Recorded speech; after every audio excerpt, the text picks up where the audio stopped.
Good morning students. पिछले class में हमने सोडियम क्लोराइड की संरचना ली थी, विस्तार से बताया था। और अब हम बात कर रहे हैं पोटेशियम क्लोराइड KCl की संरचना। और यहाँ पर आप देखिए कि KCl की संरचना के अंदर हम ये बता रहे हैं कि दोनों की त्रिविम व्यवस्था, त्रिविम संरचना समान होती है। कि जैसे हमने NaCl में देखा उसी प्रकार से दोनों प्रकार के आयनों की यानी K+ और Cl- की जो फेस सेंटर्ड क्यूबिक स्ट्रक्चर है, FC स्ट्रक्चर है, वह एक दूसरे में अंतर्वेदित होती है जैसे सोडियम क्लोराइड की होती है। ठीक है, पहली चीज़। दूसरी चीज़, अब हमको जालक किस प्रकार का है ये पता लगाने के लिए हमको डी रेशो चाहिए। और डी रेशो ज्ञात करने के लिए हमको प्रत्येक प्रकार के जालक तल के लिए संबंधित जो है ग्लांसिंग एंगल थीटा ज्ञात करना होता है, वो हमको ज्ञात है। तो यहाँ पर KCl के केस के अंदर जो डी रेशो है उसको निकालने के लिए तीनों जो एंगल है वो हमको ज्ञात हो गए। 100 तल के लिए 5.38 डिग्री, इसी प्रकार से 110 के लिए 7.6 डिग्री, इसी प्रकार से 111 तल के लिए ग्लांसिंग एंगल थीटा का मान प्राप्त होगा 9.38 डिग्री। जब ये मान रखते हैं तो हमको जो डी रेशो है वह प्राप्त होता है, अर्थात D100 अनुपात D110 अनुपात D111 अनुपात प्राप्त होता है 1:0.704 अनुपात 0.575 या 1:1/√2 अनुपात 1/√3। जब हम इसको मैच करते हैं तो यह सिंपल क्यूबिक स्ट्रक्चर के डी रेशियो से मैच करता है। इसका मतलब KCl की संरचना सरल घनी जालक के अनुरूप है। अब यहाँ पर एक सवाल उठता है कि जब अवयवी कणों की जमावट NaCl की है, NaCl क्रिस्टल में वैसी की वैसी KCl में है, तो NaCl को तो हम जो है क्या बता रहे हैं, फेस सेंटर्ड क्यूबिक स्ट्रक्चर बता रहे हैं। और जबकि KCl को हम किस प्रकार के बता रहे हैं, पोटेशियम क्लोराइड को हम बता रहे हैं कि यह सरल घनी जालक है, क्योंकि डी रेशो इसी से मैच कर रहा है। उसका कारण ये है कि जब हम सोडियम क्लोराइड के अंदर तीसरे प्रकार के तल की बात करते हैं तो यहाँ पर हमने देखा था कि उच्चिष्ट है वह एक छोटा एक बड़ा, एक छोटा एक बड़ा, एक छोटा एक बड़ा प्राप्त होता है, क्योंकि एक तल, वह तल जो x अक्ष y अक्ष z अक्ष पर समान अंतरण काटता है, उस तल के अंदर एक अगर जालक तल जो है धनायन का है, दूसरा ऋणायन का है, एक धनायन का है दूसरा ऋणायन का है, एक धनायन का है दूसरा ऋणायन का। ठीक है, तो यहाँ पर क्या हो रहा है कि दोनों प्रकार के जो आपके सोडियम और क्लोराइड, दोनों प्रकार के जो आयन है, इनकी जो प्रकीर्णन क्षमता इसके आकार पर निर्भर करती है। आपको बताया था पिछली बार भी, तो यहाँ पर जो है फिर यहाँ बता रखा है कि सोडियम के अंदर जो है इलेक्ट्रॉन की संख्या रह गई कितनी, 10। क्लोराइड के अंदर कितनी रह गई, क्लोराइड के अंदर कितनी रह गई, 18। ठीक है, अब यहाँ पर दोनों अवयवी कण की का आकार अलग अलग है, इसलिए तीसरे प्रकार के जालक तल में वह अलग अलग दर्शाता है, पीक उनकी छोटी बड़ी आती है। लेकिन जब हम KCl की बात करते हैं, किसकी बात करते हैं, पोटेशियम क्लोराइड की बात करते हैं, तो पोटेशियम क्लोराइड में आप देखिए कि यहाँ पर K+ के लिए जो इलेक्ट्रॉन की संख्या कितनी है, 18। और Cl- के लिए इलेक्ट्रॉन की संख्या कितनी है, 18। इसका मतलब क्या है कि पोटेशियम धनायन और क्लोराइड ऋणायन दोनों का आकार समान हो गया, क्योंकि इसके अंदर इलेक्ट्रॉन की संख्या समान हो गई।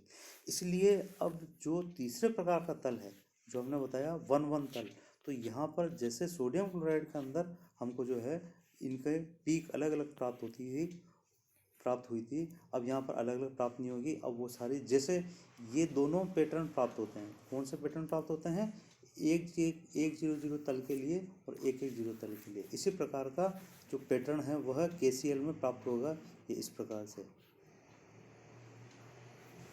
प्राप्त होगा। इसका मतलब दोनों प्रकार के अवयवी कण यानी पोटेशियम और क्लोराइड, पोटेशियम धनायन और क्लोराइड ऋणायन दोनों का आकार समान होने से यह जो NaCl के केस में FCC स्ट्रक्चर थी, वह KCl के केस में सिंपल क्यूबिक लैटिस में कन्वर्ट हो जाती है और डी रेशो उसी के अनुसार प्राप्त होते हैं। और इसको हम जो है आकार के द्वारा भी या जो इकाई सेल है उसके आयतन के द्वारा भी हम सिद्ध कर सकते हैं कि जो NaCl है, चूँकि उसके अंदर जो है सोडियम प्लस का आकार क्लोराइड आयन के तुलना में छोटा है, इसका नाम क्या है कि NaCl के क्रिस्टल का जो आयतन है वह KCl के क्रिस्टल के आयतन की तुलना में कम होना चाहिए, या KCl जो क्रिस्टल है उसका आयतन जो है NaCl क्रिस्टल है उसकी तुलना में बड़ा होना चाहिए।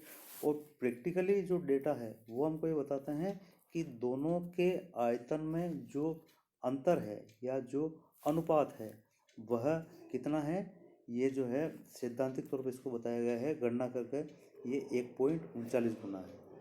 कितना बताया गया है? 1.39 गुना। और जब हम इसको यहाँ पर डेटास के द्वारा कैलकुलेट करते हैं तो हम ये बता सकते हैं कि ये बिल्कुल सही है, या दोनों की स्ट्रक्चर बिल्कुल सही है कि NaCl की FCC होगी, KCl की सिंपल क्यूबिक लैटिस होगी। इसके लिए हम क्या करते हैं कि दोनों प्रकार के जो जालक है उसके लिए हम जो है जो उसकी भुजा है, भुजा का मतलब 100, इसके लिए डिस्टेंस हम ज्ञात कर लें, ये हमको ज्ञात है। और दोनों की तुलना करने के लिए D100 दोनों के लिए जो प्राप्त हो रहा है उसको हम इसका अनुपात ले लें। तो यहाँ पर अनुपात ले रहे हैं D100 KCl के लिए और D100 NaCl दोनों के अनुपात ले रहे हैं। और जैसा हमको पता है कि D proportional to 1/sin theta, तो यहाँ पर KCl के लिए 100 तल के लिए जो ग्लांसिंग एंगल थीटा है उसका मान कितना प्राप्त होता है? 5.3 डिग्री, ठीक है। और जो NaCl है उसके लिए 100 तल के लिए जो ग्लांसिंग एंगल थीटा का मान प्राप्त होता है 5.9 डिग्री, ठीक है। और यहाँ पर इन दोनों की तुलना करते हैं तो यहाँ हमको दिखाई दे रहा है कि दोनों का अंदर तुलना करने पर ये कितना प्राप्त होता है? 1.11। इसका ना ये भुजा प्राप्त हो गई हमको, है ना, ये भुजा प्राप्त हो गई, भुजा का मतलब A प्राप्त हो गया। अब अगर हमको आयतन निकालना है तो आयतन के लिए हम क्या करेंगे कि यहाँ पर जो भुजा प्राप्त हुई है इसका हम जो है क्यूब करते हैं, इसका क्या करते हैं हम क्यूब करते हैं। लंबाई इंटू चौड़ाई तो इंटू ऊंचाई या आयतन होता है, तो यहाँ पर इसका क्यूब करने पर ये तो हमको प्राप्त हो गया दोनों की भुजाओं का अनुपात। और जब इसको जो है क्यूब में बदलते हैं तो ये आपका आयतन हो गया, D100 का क्यूब हो गया, ठीक है। और यहाँ पर जो है जब हम क्यूब करते हैं तो यहाँ पर कितना प्राप्त होता है? तो यहाँ लिखा है कि एक सूक्ष्म घनीय जालक का आयतन D100 का होल क्यूब होता है। NaCl व KCl की जो क्रिस्टल संरचना है इनको समान मानते हुए इनके आणविक आयतनों का अनुपात जो है कितना प्राप्त होता है? 1.11 का जो है क्यूब 1.37, और जो कि वास्तविक आयतन 1.39 के काफ़ी निकट है। अर्थात दोनों संरचनाएं समान हैं, जबकि एक्सरे डिफ्रेक्शन क्या बताता है कि सोडियम क्लोराइड FCC स्ट्रक्चर वाला है और KCl सरल घनी जालक की तरह संरचना को दर्शाता है। और यहाँ जो विरोधाभास है या जो कंट्रोवर्सी है इसको हम बता चुके हैं। हमने क्या बताया है कि इस विरोधाभास का कारण आयनों की प्रकीर्णन क्षमता है जो उनके बाह्य इलेक्ट्रॉन की संख्या पर निर्भर करती है। KCl में K+18 Cl-18 के कारण KCl को एक्सरे सिंपल क्यूबिक लैटिस जो है दर्शाता है, और जबकि NaCl की संरचना का जो है FCC यह दर्शाता है, ठीक है। अब एक इसके आधार पर एक न्यूमेरिकल हम देखते हैं ताकि इसका व्यावहारिक ज्ञान भी हमको, ये 98 में आया हुआ एक न्यूमेरिकल है, हम देखते हैं। इसके अंदर पूछा गया है कि एक धातुक तत्व का क्रिस्टल जालक घनी है, क्यूबिक है, और इकाई सेल के प्रत्येक किनारे की लंबाई 2 एंगस्ट्रॉम है। प्रत्येक किनारे लंबाई का मतलब 100 D100 2 एंगस्ट्रॉम है। धातु का घनत्व 2.5 ग्राम प्रति सेंटीमीटर क्यूब है। तो अब यहाँ पूछा गया है 200 ग्राम धातु में इकाई सेल की संख्या कितनी होगी। तो इसका क्लू क्या है कि जो हमको एक क्यूब दिया गया है धातु का जिसका जो भार है वह 200 ग्राम बताया गया है। तो सबसे पहले तो हम जो यह जो जो यह बड़ा धातु का टुकड़ा है, इसका आयतन ज्ञात कर लेते हैं। और जो है छोटा जो इकाई सेल है उसका आयतन ज्ञात कर लेते हैं और दोनों की तुलना ज्ञात कर लेते हैं। और इसके द्वारा हम यहाँ पर इकाई सेल की संख्या बता सकते हैं। तो सबसे पहले हमने क्या ज्ञात किया, volume of unit cell a cube, और यहाँ पर ए क्या है, भुजा क्या है, 2 एंगस्ट्रॉम है, इसका क्यूब हुआ 8 एंगस्ट्रॉम या 8 इंटू 10⁻⁻24 सेंटीमीटर क्यूब। और 200 ग्राम धातु का जो टुकड़ा है इसका आयतन हम निकाल सकते हैं, घनत्व दे रखा है ना। और यहाँ पर जो है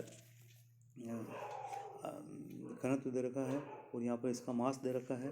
तो यहाँ पर इसका जो आयतन है ये प्राप्त होता है 80 सेंटीमीटर क्यूब। कितना प्राप्त होता है ये, 80 सेंटीमीटर क्यूब।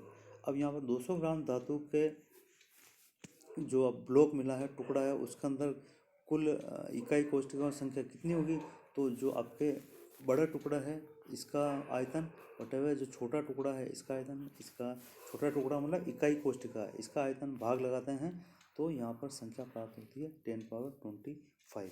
इसका मतलब क्या हुआ, यहाँ पर जो धातु का टुकड़ा है इसके अंदर कुल इकाई कोष्ठिकाओं की संख्या कितनी होगी, 10⁻25। इस प्रकार से हम व्यावहारिक ज्ञान के आधार पर इनको न्यूमेरिकल को सोल्व कर सकते हैं। और जो तीसरी संरचना सीजियम क्लोराइड उसको हम अगली क्लास में लेते हैं। Thank you.